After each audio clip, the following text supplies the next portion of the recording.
How you guys doing? This is Josh here with Ohio Fish Rescue. Of course, you guys just got done watching the video about the fire eels and our little stingray surprise. Well, I told you we'd be picking up 3 more. Did I say 3 more? I don't know, but I definitely picked up 3.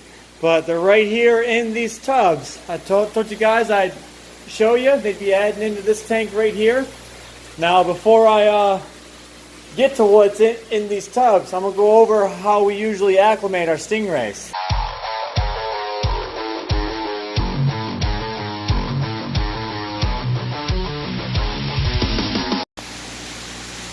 Alrighty, so first and foremost, when you're dealing with fresh saltwater rays, you do want to take their acclimation very slow. So with these being from one of my buddy's tanks, he was a local guy. So we have them in his tank water. There's no oxygen in bags, no nothing like that. So usually what I do here is I do a drip acclimation. So I usually get an airline hose. I'll take it straight from the tank water. I'll bring it down, and I'll take the end, I'll tie it in a knot, and then I'll have it slowly drip into each tub so they slowly get acclimated to this water. Now, normally I'd take it, 2-hour acclimation, have them a very slow acclimation. But first I usually drain down the water as far as possible. Then I put an air stone on it and then let them drip acclimate all night. So let me go ahead and get the acclimator. So as I came over here to look for the acclimator hose, I forgot we got some new rescue fish in. We got this parrotfish. We got this nice little frontosa. We've got this little African cichlid. As you can see, he's flashing a little bit. So this tank is being treated right now, and for that reason right there is why we quarantine. As you guys can see, this is a 65 gallon. It's off our system. It's independently filtered. So we go ahead and we treat this tank for a total of 3 weeks. And then once we know there's no disease, we go ahead and add them to our system. We got this guy over the weekend. As you can see, he's flashing, but there is medicine in the water. That's why it's irritating him right now. So hopefully he should be cleared up within a few days. He doesn't look like he has anything on him, but that flashing tells you there's something there that's bothering him, So that'll be cleared up in a few days. But as you've seen, we do have a bunch of Plecos in here. These are all rescues that we can give out. Over here we picked up, there's a Gibiceps Pleco. This is a channel catfish. There's a sunfish, of course. Oh, we got your common goldfish. More Plecos. These ruby Oscars. Look how pretty. Then down here we're still holding some fish for one of my dad's buddies. But over here, you guys come and look at this tank. Now this is the only fish in this stack. This is a Mitas Cichlid, and she's pink and purple with a black mohawk. I've never seen it before, but she's pretty. And we found out she is a female. She laid eggs. There is no male Mitas around here, so I cannot breed her. I'm not sure if I'm gonna try and stick her in to try and breed, or just keep her as a beautiful Mitas Cichlid. Looking over here, you guys have been asking about Rocky. Now, Rocky is doing very well in this tank. He does eat, I give him cut up pieces of tilapia. He'll come over and eat them. But, as you see, his tank's doing very nice. Now we got his heat bulbs on. He has his basking rock to stay warm. As you can see, we did drop the water level down, so the top inch of rock is dry. But you can see that little river running straight through there. It's pretty awesome. Actually, got to get in there and get that moss out so it doesn't clog up the river right there and start overflowing over. But this is a neat little tank. Rocky's doing great. But back to the acclimation. So as I discussed, we got just a 1/8 inch piece of airline tubing here coming in the tank, going into the tub. Now right here, as you guys can see, I tied a little knot in it, and bam, you just see a constant drip. That's all you need for stingrays. After you know about half hour or so, you can open this up so it's drip twice as fast as this, and you can slowly keep opening it until it's a constant stream of water going straight into the stingrays. So while these guys are acclimating, I'm going to take you over here and give you a little update on the fire eels you guys are so concerned about. As you guys will be happy to know, there has been no fighting. Some of you guys, that wound has been there since I got them. Happened in the other tank, FYI. But there's been no fighting. These guys have been getting along. As you guys can see, the other eels are out.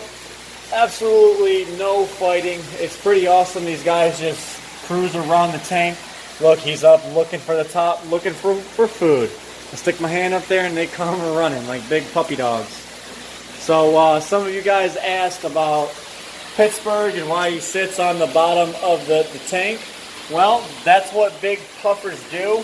He sits there until there's activity that he wants to go check out, and he'll get right up, or if there's food, he'll come running. But that's normal behavior for a puffer of his size. But you guys were a little worried about the driftwood and all the hiding spots for the eels. There's still going to be a bunch of hiding underneath and behind and on top of this log here. I am keeping the cool log on that side, and I'm keeping one over here. But there's all these smaller pieces that I don't really want in here that just kind of crowd up the tank. Same thing with that one there. So I'm going to take them out just to clear up some room so the fish have a little bit more room to swim around in here. And of course, taking out the fish. Now, you guys aren't supposed to know this yet, but yes, Pittsburgh is getting his own tank all to himself.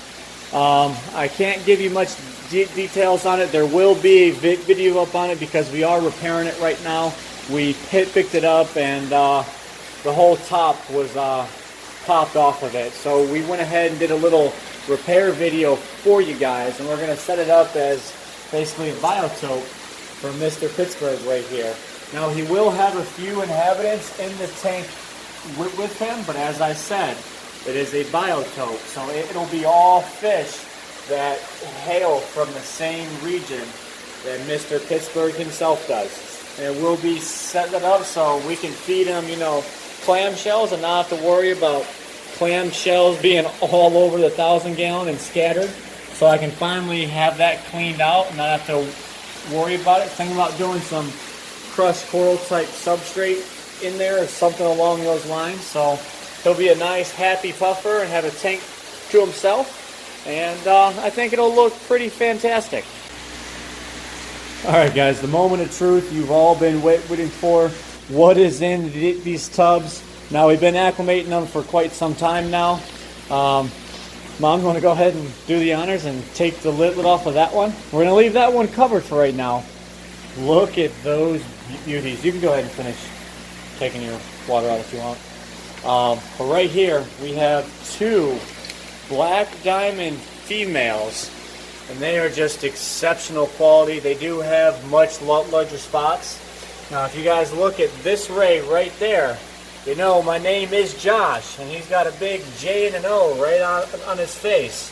So that right there is my ray, man. But these two are looking beautiful. Once they get settled into the tank themselves, they will get their color back. Right now, they don't look so great, and they still look fantastic. But as you can see, there's my hand next to them, so they are a pretty good, decent size. Now we got the big man himself out here. We got the last ray in this tub right here. Now he still hasn't seen it personally, so you want to do the honors and unveil this tub right here. Oh my God! Look at this beauty. This is a female albino pearl stingray, and she is about 10 inches right now, so she is a big girl. Now, we were planning on sticking her straight into the 2200, but for right now, we decided not to. And we are going to put her in the stingray tank just to verify she's eating the food. Oh, look at them rays. Oh, my God. That's just with a light on them. Beautiful. But we're going to make sure all these rays are eating what we feed here at the Ohio Fish Rescue before we go ahead and throw her into the tank of wolves over there. Alright guys, so these guys have been acclimating back and forth now for about 2 hours. We're just ready to start putting these guys up into the tank here. As you guys see, we do have the top netted and covered. So now I try and use a tub to move them because with rays, you don't want to bend their discs because that is their vital organs. He's talking about in a net. If they bend like this, then their flaps on the sides are bending up and their belly's pointing down. You can bend them and hurt them. So it's always best to keep your hand under the net holding the belly of the stingray and his body flat, or have a net with a flat bottom. They do make them for this purpose. Josh is doing the tub method. Yep. Where you slid them in. Let me see him in the tub. Slid them in the tub. There you go.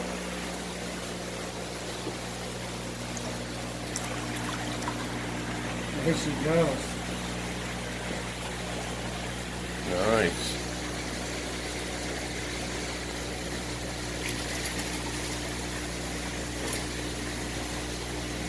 She's almost as big as ours. She's as big as our smallest one right there.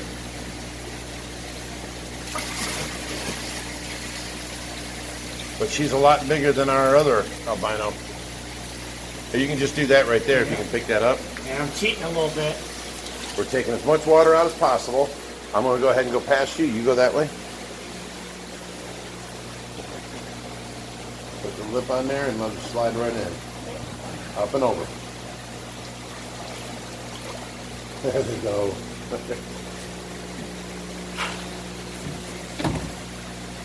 Now, if you guys can see, right here, you see what they look like in the tub? Now you have them with the tank light on them. There's new ray compared to old ray. New ray. Old ray.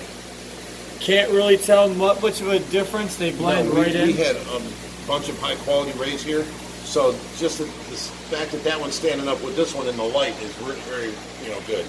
Over here, they look brown because there's no light on them. Yeah, this is just ran off of a 40-watt light bulb given into the tank. So we have no special lighting on these guys. We pretty much have them just in the dark, but we are going to revamp This their... is the bright light on them. There he goes. Now they look better.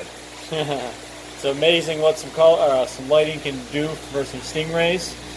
But there we have it. We've got 1, 2, 3, 4, 5, 6, and 7 female stingrays.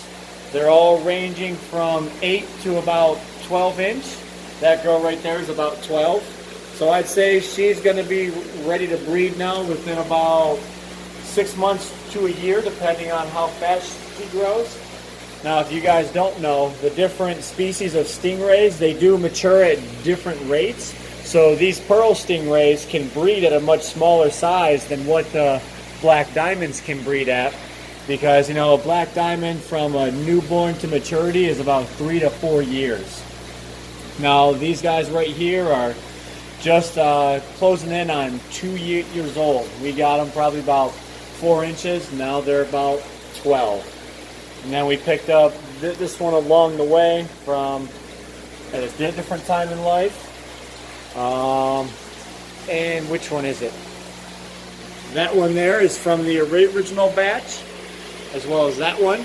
That's the new one we just picked up tonight. Kind of hard to see them. Oh, there she is. The one with the J and the O on it. I kind of wish it had an S and an H on it too, but the rays are looking good. Alright guys, so I hope you guys enjoyed the little stingray surprise. Yes, that's an albino pearl right there.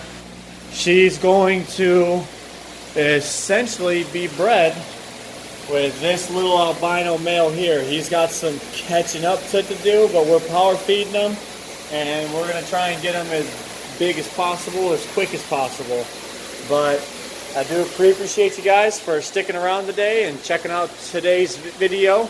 hopefully we cleared up a few things for you and you got to see some wicked rays over here. So I appreciate you guys for stopping in, watching today's video. As always, don't forget to like, comment, and subscribe. And I've got one more thing for you. Stay fishy, my friends.